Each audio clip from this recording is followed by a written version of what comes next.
In this world of technology, things are ever changing, rearranging. You need someone to help you out. I know someone who can. Come and take a journey with me as we go through the land of technology.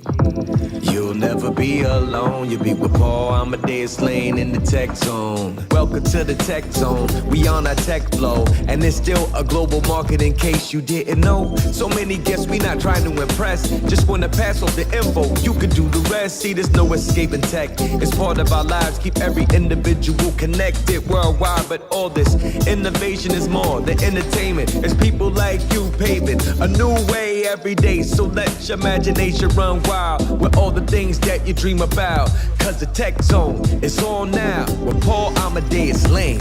Blah. Come and take a journey with me as we go through the land of technology. You'll never be alone. You'll be with Paul Amadeus Lane in the tech zone. We are live here, CES 2019. ABC News Radio came at live stream, YouTube, iHeartRadio, and I'm your hostess with the mostest, Paul Amadeus Lane. I am in my playground. You guys know I love electronics. You know I love CES, and I'm so excited to be here. We are live from the floor. We're going to be talking to some great exhibitors, seeing some great innovation. So why don't we kick it off with the only way we can kick off CES 2019, but with a very, very special guest. Well, the only way to start off our coverage of CES 2019 is talk to the president and CEO, my friend Gary Shapiro. Gary, how you doing, my friend? I'm doing great. I'm so glad you're here. Now we could start the show. Tell me about it. Yeah, but you're the star of the show, though. No, the technology is the star. Let's be honest. There's 4,400 companies and 2.9 million square feet of exhibit space covering several facilities in Las Vegas, 180,000 people.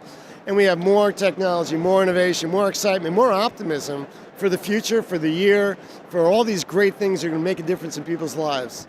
Gary, what just blows me away is that the decades that you've been running the CTA and putting on CES is that each year it gets bigger and better and brighter. How do you make that happen? Well, I don't do much, if you want to know the truth. It's the innovators and the entrepreneurs that are creating and all these exciting things. We're also lucky to be alive at a time where we're going through a cycle of innovation where I think more will happen the next 10 years than has happened in the last 2 centuries, where basically there's so many things happening. In transportation, we're shifting to self-driving, electric vehicles, even scooters and other forms of transportation. In communications, we're going from 4G to 5G. In healthcare, we're creating solutions and cures and remote monitoring and all these great things that are happening so quickly. And genetic tests, I mean, everything is like hitting at once. And then a lot of it is bound by artificial intelligence, where basically we're looking at data and we're figuring things out unique to individuals, unique to situations. We're going to take away all the dangerous bad jobs, if you will, and we're going to replace them with jobs that make sense. We're changing the world here, and it'll solve food production, it'll solve water, clean water, it'll solve where people live. We're moving to smarter cities that are resilient, and you're all seeing it. That's what this show is about. It's about a life that's better in the future in every possible way. You know, one thing I really appreciate about you and the organization, Gary, I remember several years ago when you went from the Consumer Electronics Association to the Consumer Technology Association, and I remember it was unveiled at CES before a press conference. We had no idea what it meant. We had no idea why the change was made, but we are so glad because the technology that we see today is touching everyone's life. Absolutely, and we did it with the strategy that electronics was old, technology is changing things. And it helps with the CES, it helped with what we're doing.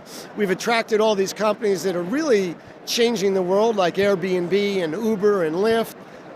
The electric scooter people, so many different people are coming in. And if it's about disruption, some people say disruption is bad. And it is unsettling. It changes the jobs that are out there, but it raises the human condition up. And that's what my fear in life is, that I will fail in my job somehow and that we will choke off some area of innovation which will benefit mankind in a bigger way. And that's what we because the status quo is what people always try to protect, especially the old businesses that are out there. They're always trying to say, protect my job, protect my business. I'm in a hotel, I'm going to fight Airbnb or VBRO. I'm a taxi cab driver, I'm going to fight Uber or Lyft. I'm a record company, I'm going to fight Pandora. And those are the companies that we gather and we say, look, innovation is good. Government needs to set some guardrails. We have to protect health and safety. We have to do things.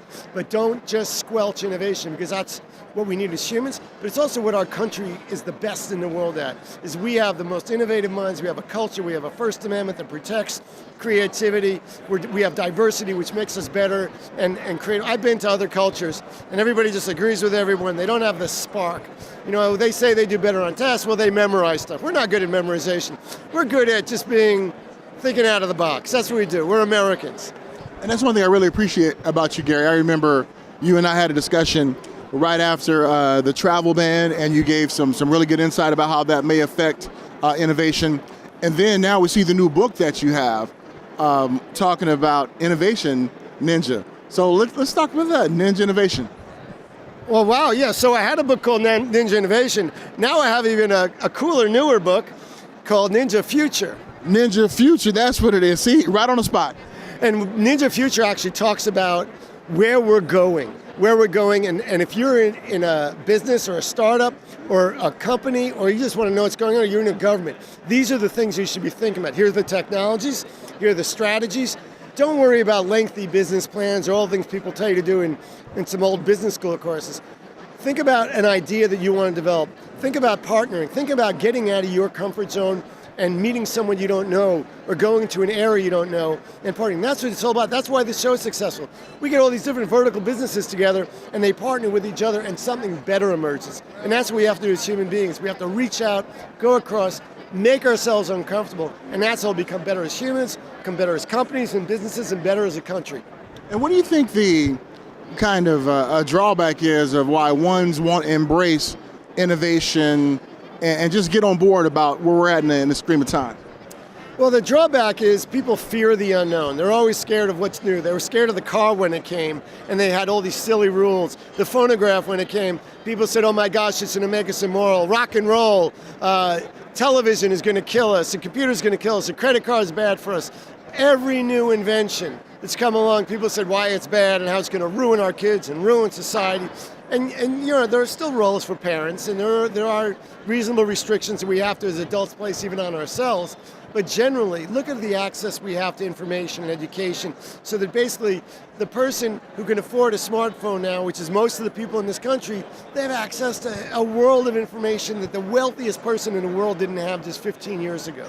Well, Gary, I appreciate letting me talk to you as we kick off CES 2019. And thank you for allowing me to always come and broadcast, and I really appreciate it. Thank you for coming. You make our show better. I'm glad you're here, and I'm glad you're covering us. Thank you, my friend. No other way but to start off CES 2019, but with the CEO and president of the Consumer Technology Association, Gary Shapiro, talking about his great new book, Ninja Future. And if you notice during the interview, I butchered the name and everything, but Gary's such a great guy. He tied it all in together. Really enjoyed talking to Gary.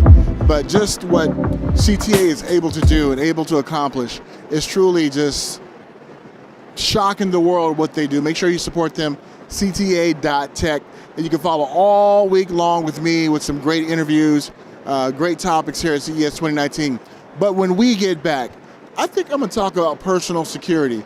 Have you ever had your identity stolen, your credit card used by someone else? Well, I'm going to try to find a guest who can help us with that situation. We'll be back right after this. In this world of technology, things are ever changing, rearranging. You need someone to help you out. I know someone who can. Come and take a journey with me as we go through the land of technology. You'll never be alone. You'll be with Paul, Amadeus, Lane in the tech zone.